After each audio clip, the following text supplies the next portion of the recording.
Nasihatku untukmu. Nasihatku untukmu. Adab menyambut tamu.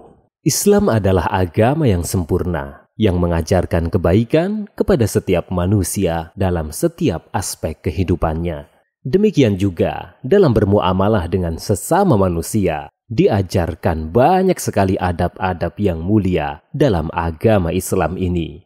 Di antaranya adalah adab yang dituntunkan tatkala menerima tamu. Di antara adab-adab yang mulia dalam menerima tamu, pertama, membukakan pintu sebelum datangnya tamu. Dalam Al-Quran, Allah Ta'ala berfirman, sehingga apabila mereka sampai ke surga itu, sedang pintu-pintunya telah terbuka. Quran Surah Az-Zumar ayat ke-73. Dalam ayat tersebut, Allah memuliakan hambanya yang beriman dengan membukakan pintu-pintu surga sebelum mereka tiba. Ayat ini mengajarkan adab dalam menerima tamu, yaitu membukakan pintu untuk mereka.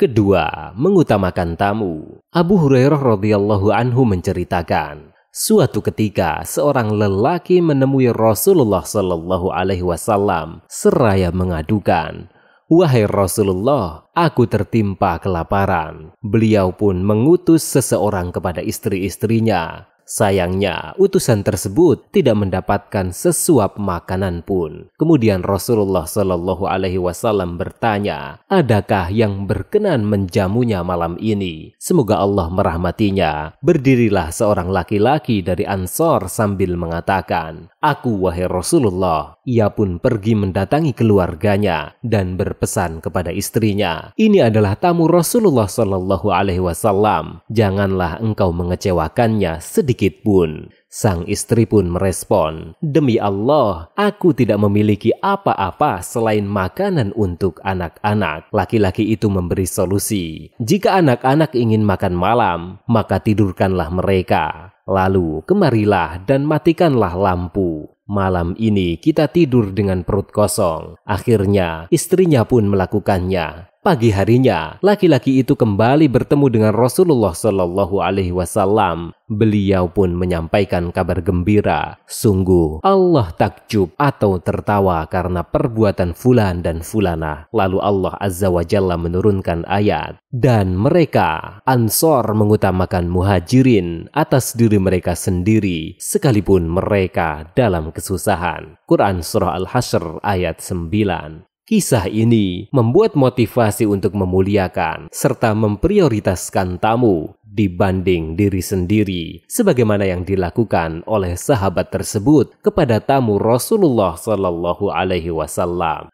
Adab ketiga, menyambut tamu dengan baik. Ibnu Abbas radhiyallahu anhu menyampaikan, tatkala rombongan Abdul Qais tiba di hadapan Nabi Shallallahu Alaihi Wasallam, beliau mengucapkan, "Selamat datang para utusan yang datang tanpa penghinaan dan penyesalan." Hadis riwayat Bukhari Muslim. Dalam hadis ini, Nabi memberikan keteladanan dalam menyambut tamu, yakni dengan mengucapkan selamat datang serta kalimat-kalimat yang baik.